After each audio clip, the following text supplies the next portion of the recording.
Hello అండి, అందరికీ నమస్కారం. నేను సునీత. Welcome to Telugu Kathalokam. ఈరోజు నేను అత్తగారి కథల్లో భాగంగా అత్తగారు ఆవకాయ అనే హాస్య కథను వినిపించబోతున్నాను. మద్రాసులో నివసించే తెలుగువారి కుటుంబంలో అత్తగారు కోడలు కలిసి తెలుగువారికి అత్యంత ఇష్టమైన ఆవకాయను తయారు చేసే విధానం మనకు నవ్వు తెప్పించే విధంగా రచించిన భానుమతి రామకృష్ణ గారి కథ ఇది.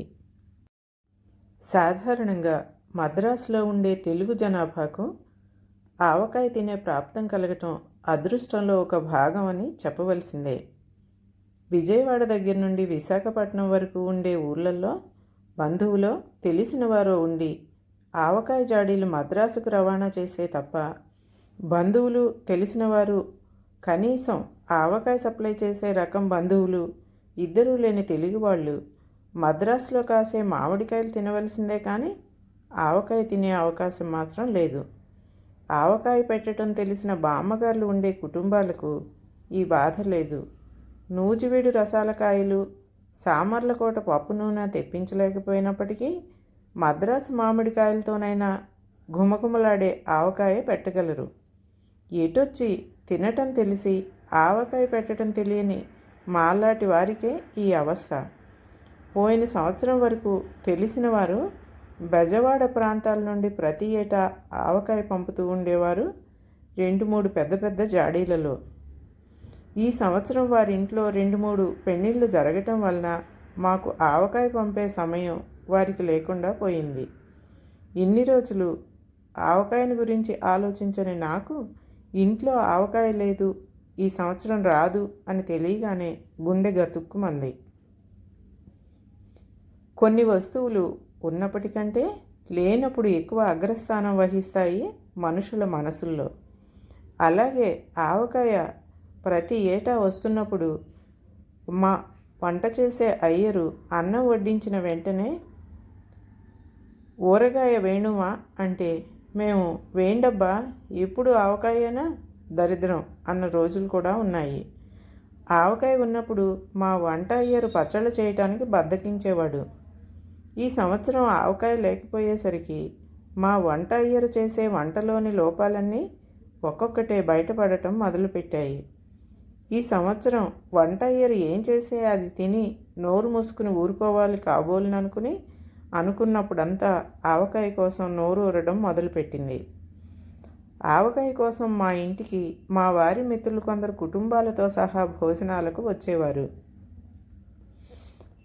ఆహా, ఎన్నాళ్ళకు తినగలుగుతున్నామండి మన దేశపు ఆవకాయ అని వారంతా లొట్టలు వేస్తూ తింటూ ఉంటే మేము చాలా నిర్లక్ష్యంగా ఆవకాయకేం భాగ్యమండి, మాకు ప్రతి ఏటా వస్తూ ఉంటుంది ఆవకాయ అనేవారము గర్వంగా. ఆ వచ్చిన వారు సగం జాడి తినేసేసి మిగిలిన సగం జాడి ఇంటికి పట్టుకుపోయేవారు తలా కొంచెమును. అయినా అంత ఆవకాయ పట్టుకెళ్ళిపోయారే, ఈ సంవత్సరం మన ఇంటికి చాలుతుందో లేదో అని నేను అనుకుంటూ ఉంటే, అబ్బా చాలకపోతే పోనిద్దు, ఎంతని తింటాం ఆవకాయ, నాకు వద్దనే వద్దు, నీకు కావాలంటే మిగిలిన ఆవకాయ దాచిపెట్టి తింటూ ఉండు అన్నారు మా వారు పేళకోళంగా. అలాంటి మా వారు ఈ సంవత్సరం ఆవకాయ ఇంట్లో లేదని తెలిసిన తరువాత తనేమన్నది కూడా మర్చిపోయి అయ్యరుగాడు చేసే ఈ పచ్చళ్ళు తినటం చాలా కష్టం, ఆవకాయ ఉంటే బాగుండేది అనటం మొదలుపెట్టారు. మా అత్తగారు మడిలో ఉంచిన నిమ్మకాయ ఊరగాయ తప్ప ఇంట్లో వేరే ఏ ఊరగాయ లేదు ప్రస్తుతం. మా అత్తగారు కారం లేని నిమ్మకాయ ఊరగాయ తింటుంది, అది మాకు సహించదు. అదే ఆమె మడితో ఒక మూల దాచిన బూజు పట్టిన నిమ్మకాయ జాడీని ఎవరూ ముట్టుకోకపోవటానికి కూడా కారణం. మా వారు ఒకరోజు మధ్యాహ్న భోజనం చేస్తూ ఉండగా కొడుకు ఆవకాయ లేదని పలవరిస్తున్నాడేనని ఎంతో ప్రేమగా మడి నిమ్మకాయ ఊరగాయ తెచ్చి కొడుకు కంచంలో వడ్డించారు మా అత్తగారు. కొడుకు ఆ నిమ్మకాయ ఊరగాయను ముట్టుకోకపోగా కంచంలోంచి తీసి కింద పడేశారు. మా అత్తగారు చూడలేదు కానీ చూస్తే చాలా నొచ్చుకునేదే పాపం. తరువాత నన్ను అడిగింది, అబ్బాయి ఊరకాయ ఎలా ఉందన్నాడు అని. చాలా బాగుందన్నారు కానీ ఆవకాయ ఊరగాయ అంటేనే ఆయనకి ఎక్కువ ఇష్టం. ఈ సంవత్సరం ఆవకాయ రాలేదే, ఏం చేయటం, ఎవరిని అడగటం అన్న దిగులు పట్టుకుంది అన్నాను నేను. నీదంతా చోద్యమే మరీను. ఎవరినో ఎందుకు అడగటం? ఆవకాయ పెట్టడం ఏమన్నా బ్రహ్మ విద్య కనుకనా? నాకు తెలియక అడుగుతాను. అంత కారము అంత నూనె వేసిన ఆ ఉత్తరాది వారుల ఆవకాయ మీరంతా లొట్టలేస్తూ తింటూ ఉంటే నా కళ్ళ వెంట నీళ్ళే కారుతాయి. అయినా మనకెందుకులే అని ఊరుకున్నాను. అసలు అంత కారంగా ఉండే ఆవకాయ తింటే మీ ఒళ్ళు గతి ఏం కాను అని. ఏదోలే వారికి ఇష్టం అన్నాను నేను. నేను పెట్టేస్తానులే ఆవకాయ ఈ సంవత్సరం అన్నారు మా అత్తగారు దర్జాగా కూర్చుంటూ. నా ప్రాణం లేచి వచ్చినట్లయింది. అంతకంటేనా? మీరే కనుక ఆవకాయ పెడితే ఇంకా మనకు ఆవకాయ లేదన్న లోటు ఉండదు ఈ సంవత్సరం అన్నాను సంతోషంగా. నీదంతా చాదస్తమే మరీను. ఏ సంవత్సరమైనా మన ఇంట్లోనే పెట్టుకోవచ్చు నా ఆవకాయ. అదేం బ్రహ్మ విద్య? నిమ్మకాయ ఎంతో ఆవకాయ అంతే అన్నారు తేలిగ్గా మా అత్తగారు. అంతే అంతే అన్నాను. ఆవిడ ఏమన్నదో అర్థం కాని నేను. నాకు సందేహం కలిగింది. మా అత్తగారు పుట్టినిల్లు చెంగల్పట్టు, మెట్టినిల్లు నంద్యాల. ఆవకాయకు మా అత్తగారికి ఎలాంటి సంబంధం ఉంటుందా అని నేను చాలాసేపు ఆలోచించాను. అడుగుదాం అనుకున్నాను కానీ మళ్ళీ ఆక్షేపిస్తోంది అనుకుంటుందని ఊరుకున్నాను. అయితే ఏమేం వస్తువులు కావాల్సి ఉంటాయి ఆవకాయ చేయటానికి అని అడిగాను నేను, తెల్ల కాగితము పెన్సిలు చేతబుచ్చుకుని ఆవిడ గారి గుమస్తాలాగా. వెంటనే మా అత్తగారు కాలు మీద కాలు మూతి మీద వేలు వేసుకుని ఒక క్షణం ఆలోచించారు. మామిడికాయలు కావాలిగా అన్నాను మా అత్తగారి ఆలోచనకు అంతరాయం కలిగిస్తూ. ఎందుకు అన్నారు అలక్ష్యంగా. నేను తెల్లబోయి ఆమె కేసు చూశాను.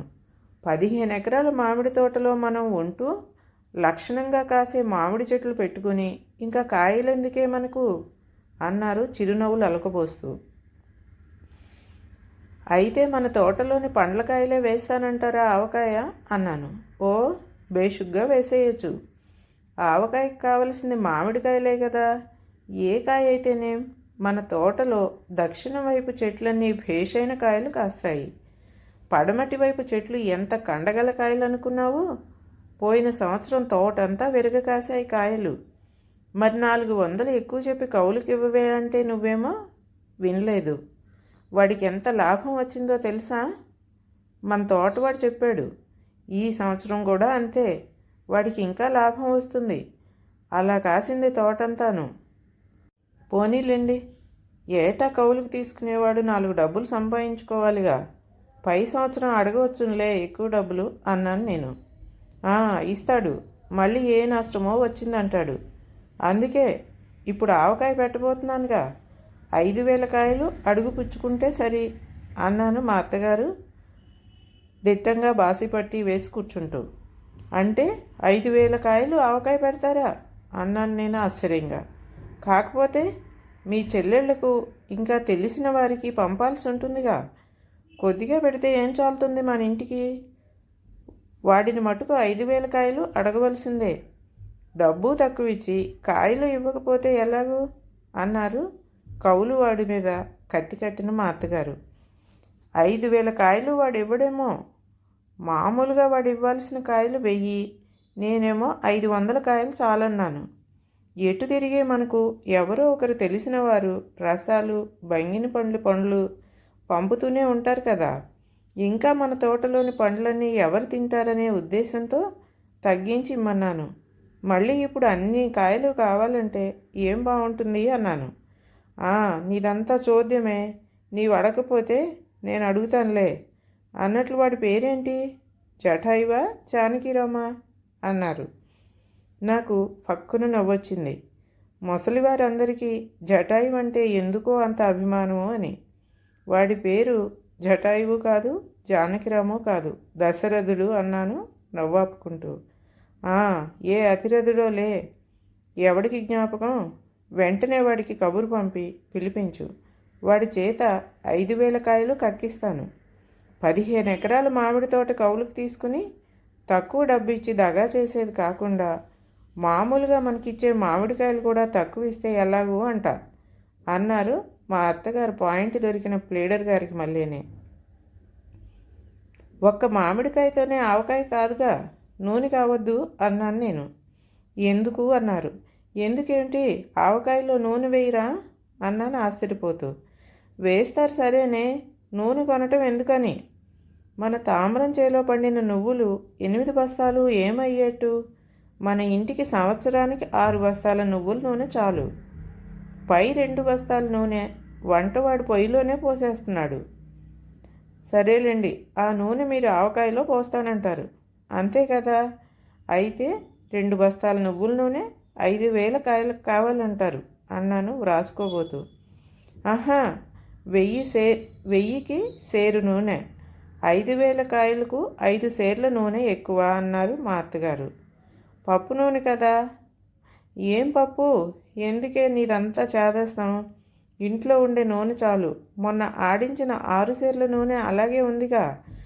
అసలు నూనె ఎక్కువ వేస్తే మాకు సహించదు అన్నారు మా అత్తగారు. ఆవకాయ అజాపజా తెలియని నేను మా అత్తగారు చెప్పినవన్నీ భక్తితో లిస్టు వ్రాసుకోవటం మొదలుపెట్టాను. మధ్య మధ్య తెలిసి తెలియని సందేహాలను ఒకవైపు నెడుతూ ఆవకాయ విషయంలో పూర్తిగా మా అత్తగారి మీద ఆధారపడదలుచుకున్నాను. మరి కారం అన్నాను. అది అంతే. మన చేలో పండిన మిరపకాయలు 5 బస్తాలు స్టోర్ రూమ్లో మూలుగుతున్నాయి. 1 బస్తా మాత్రం వాడుకకు బయట ఉంచేశానులే. అయితే మిగతా 4 బస్తాల మిరపకాయల కారము 5,000 కాయలకు వేస్తానంటారా అన్నాను ఆశ్చర్యంగా. ఇంకా నయ్యం, అయ్యో పిచ్చిపిల్ల అంటూ మా అత్తగారు తను ఏనుగు దంతాల వంటి 2 కూరల బోసినోటుతోనూ విరగబడి నవ్వారు. మరెంత కారం కావాలంటారు? కారం కొట్టించాలా అన్నాను నేను. ఎందుకే నీదంతా చాదస్తం మరీను? కారం కొట్టించటం మా తాతల నాడే లేదు. ఇప్పుడెందుకు? మిషన్కి వేయిస్తే సరి. 1 వీసకాయలు చాలు. మాకసలు కారం సహించదన్నానుగా. మరి వీసకాయల కారం 5,000 మామిడికాయలకు చాలా అన్నాను ఉండబట్టలేక. చాలకేమొచ్చిందట? ఉత్తరాది వాళ్ళలాగా అంత కారం నేను వేయనమ్మా. అంతగా చాలకపోతే తర్వాత కాస్త వేసుకోవచ్చులే. మొన్న నేను నిమ్మకాయకి అసలు కారమే వేయలేదు, చూసావుగా. అయినా నాలిక చుట్టుమంటూనే ఉందన్నారు మా అత్తగారు. మధ్యాహ్నం మా వారు పారేసిన నిమ్మకాయ అదే కదా అనుకుని మనసులోనే నవ్వేసుకున్నాను నేను. అయితే కారం చాలకపోతే తర్వాత వేసుకోవచ్చునంటారు అన్నాను కారం చాలదనే సందేహం వదలక. బేషుగ్గా వేసుకోవచ్చు. నిమ్మకాయకి వేయటంలా ఉప్పు కారం కావాలంటే అంతే. నిమ్మకాయ ఎంతో ఆవకాయ అంతే అన్నారు మళ్ళీ. అయితే మరి ఆవపిండో అన్నాను. అన్నీ నేనే అందిస్తూ వస్తున్నాను. ఆవాలు మాత్రం కొంచెం కొనాలి. మిగతా అన్నీ మన ఇంట్లోనే ఉన్నాయి.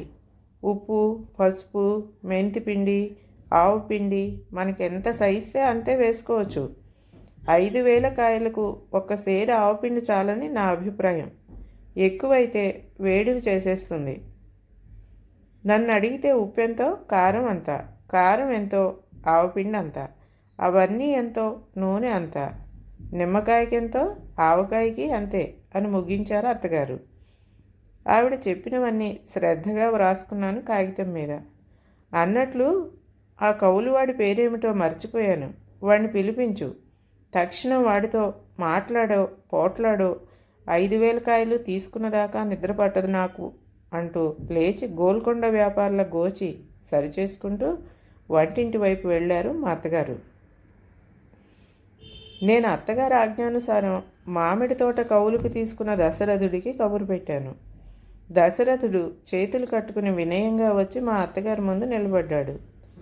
నేనంటే మరీ ఏడ్చిపోతాడని పులి ముందు మేకపిల్లను వదిలిపెట్టినట్లు మా అత్తగారి ముందు దశరథుడిని వదిలి నేను వంటింటి ముందున్న వడ్ల బస్తా మీద కూర్చున్నాను. మా అత్తగారు హైకోర్టులో వాదించే లాయర్లకు మళ్ళీ దశరథుడితో వాదిస్తోంది. వాడి కాలికి వేసి మెడకు వేసి చివరకు 5,000 కాయలు ఇవ్వకపోతే మామిడి తోట విడిచిపెట్టే పొమ్మన్నారు ఆమె. ఇచ్చిన అడ్వాన్స్ డబ్బులు కావాలంటే తిరిగి ఇచ్చేస్తానని కూడా దబాయించేసింది. దాంతో నిజంగానే దశరథుడు భయపడిపోయాడు. అయితే అమ్మగారు, 5,000 పండ్లయితే నేను ఇస్తాను అప్పుడప్పుడు, కాయలేం చేసుకుంటారు తల్లి అన్నాడు భయపడుతూ ఉండే దశరథుడు.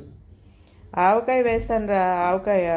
అయినా ఏం చేస్తామో నీతో చెప్తేనే ఇస్తావా కాయలు అని గద్దించేశారు మా అత్తగారు. అది కాదండి అమ్మగారు, 5,000 పండ్లు వేస్తారా, కాయలుగా కావాలా అని అడిగాను. ఇప్పటికే బాగా ముదిరి పండబారిపోయాయి కాయలన్నీ అన్నాడు దశరథుడు. ఆ మాట విన్న నా గుండె గతుక్కుమంది. మా అత్తగారు పండు ఆవకాయ పెట్టబోతారేమోనని భయపడ్డాను. ముదిరి పండబారిన కాయలు పిల్లలు తింటారులే, కానీ నువ్వు మాత్రం 5,000 కాయలకు ఒక్కటి తక్కువిచ్చినా తీసుకొని జాగ్రత్త అని మా అత్తగారు దశరథుడిని పంపించేశారు. మామూలు కంటే జోరుగా నడుస్తూ వచ్చారు మా అత్తగారు వంటింట్లోకి. ఏమన్నాడు అన్నాను, ఏమీ వినను దానిలాగా. ఏమంటాడు, కుక్కిన పేనల్లే ఇస్తాడు 5,000 కాయలును, లేకపోతే తోట విడిచి పొమ్మన్నాను. వచ్చేడు డబ్బు కూడా అలాగే డబ్బాయించి తీసుకోవాలి. వాడు ఎంతంటే అంతకు నిక్షేపం లాంటి మామిడి తోట వదులుతారటే అన్నారు సింహలగ్నంలో పుట్టిన మా అత్తగారు. నేను గుడ్లప్ప చెప్పి ఆమెకేచి చూస్తూ ఉండిపోయాను. మర్నాడు తెల్లవారుజామునే మా అత్తగారు హడావుడిగా ఇంటిల్లిపాదిని నిద్రలేపేశారు. వంట చేసే అయ్యరు పక్కింటి నుంచి 2 కత్తులు, ఎదురింటి నుంచి 2 కత్తిపీటలు తెచ్చాడు. ఇంట్లో మూల పారేసిన మొద్దు కత్తులు, తుప్పు పట్టిన కత్తిపీటలు తీసుకుని రణరంగానికి బయలుదేరినట్లు పనివాళ్ళు, నేను, మా అత్తగారు వంటింటి ముందు వసారాలో చేరాము. 5,000 కాయలు పెరటిలో వరండాలో రాసిపోసున్నాయి. మా అత్తగారు ఆ రాసి చూస్తూనే, చాలా కాయలు వచ్చాయే, మనం 5,000గా అడిగింది, వెధవ భయపడి 10,000 కాయలు తెచ్చినట్లున్నాడు అన్నారు. వాడు ప్రస్తుతం తెచ్చింది 5,000 కాయలే అన్నాను నవ్వు నాపుకుంటూ. మా అత్తగారి ముఖం వెలవెలపోయింది. మొదటి రోజు 200 కాయలు, రెండవ రోజు 300 కాయలు తెగేసరికి 2 కత్తులు ఇరిగాయి. ఒకటి పూర్తిగా 2 తునకలైంది. 2 కత్తిపీటలు వంగిపోయాయి. మిగతా 4,500 కాయలు పండ్లు అయిపోయాయి 3వ నాటికి. మా అత్తగారి ముఖం నల్లబడిపోయింది. పోనీ ముందు 500 కాయలకు పిండి నూనె వేసేయండి అన్నాను. అప్పటికే ఆవకాయకు నీళ్లు వదిలేసిన నేను ఉసూరుమంటూ, అంతే చేయాలి, వెధవ పండబారిన కాయలు ఇచ్చి దగా చేశాడు అన్నారు తప్పుకోవటానికి ప్రయత్నించే మా అత్తగారు. వాడేం దగా చేయలేదు, వాడు ముందే చెప్పాడు పండబారాయి కాయలన్నీ అని అన్నాను లోపల నుంచి వచ్చే కోపాన్నంతా దిగమింగుతూ. అదేలే, అయితే ముందు ముక్కలకు కారం ఉప్పు పిండి పట్టిస్తానులే అన్నారు మాట మారుస్తూ మా అత్తగారు. సరే మీ ఇష్టం, అలాగే కానివ్వండి అన్నాను నేను నీరసంగా. 500 కాయల ముక్కలే ఒక పెద్ద గంగాళం నిండా ఉన్నాయి. ఇంటిలో ఉన్న చిన్న జాడీలు 4 తెచ్చి మా అత్తగారి ముందు పెట్టాను. పిండి నూనె కలపకుండానే ముక్కలన్నీ 4 జాడీలకు పట్టించడం మొదలుపెట్టారు. ఇంకా సగం ముక్కలు మిగిలిపోయాయి. 4 జాడీలు నిండిపోయాయి. మా అత్తగారు గుడ్లు తేలేశారు. నేను వెంటనే మరో 4 జాడీలు టౌన్ నుంచి తెప్పించి ఆవిడ ముందుంచాను. మిగతా ముక్కలన్నీ కొత్తగా వచ్చిన 4 జాడీలకు సరిపోయాయి. 500 కాయలకే 8 జాడీలు అయితే 5,000 కాయలకి ఎన్ని జాడీలు కావాల్సి వచ్చేదో అని తలుసుకుని హడలెత్తిపోయాను. 8 జాడీల్లోనూ గుప్పెడు కారం, ఉప్పు, ఆవపిండి వేసి ఒక్కో జాడీకి 2 గరిటెల నూనె పోసి మూత పెట్టి రామా కృష్ణ అంటూ లేచారు మా అత్తగారు. ఆవకాయ పెట్టడం అయిపోయిందా అన్నాను నేను. ఒక్క వారం రోజులు ఆ జాడీల వైపు వెళ్లకుండా ఉంటే సరి అన్నారు మా అత్తగారు చెయ్యి కడుక్కుంటూ. ఆవకాయ వేయటం ఇంత సులభమని తెలిస్తే నేనే వేసి ఉండేదాన్ని అనుకున్నాను మనసులో. వారం రోజుల తర్వాత మా ఇంటిలో మా అత్తగారు ఆవకాయ చేశారు కాబట్టి భోజనానికి రావాల్సింది అంటూ మా చెల్లెళ్లకు తెలిసిన వాళ్లకు కబురు పంపాను. ఆవకాయ కోసం ముఖం వాసిన వారంతా పిల్ల జల్లాతో కలిసి వచ్చేశారు. అంతా భోజనానికి కూర్చున్నారు. మా అత్తగారు వంటింట్లో హడావుడి పడుతున్నారు.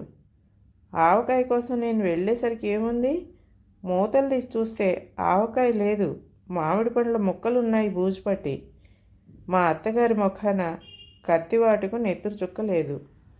ఈ విధంగా కథ సమాప్తం.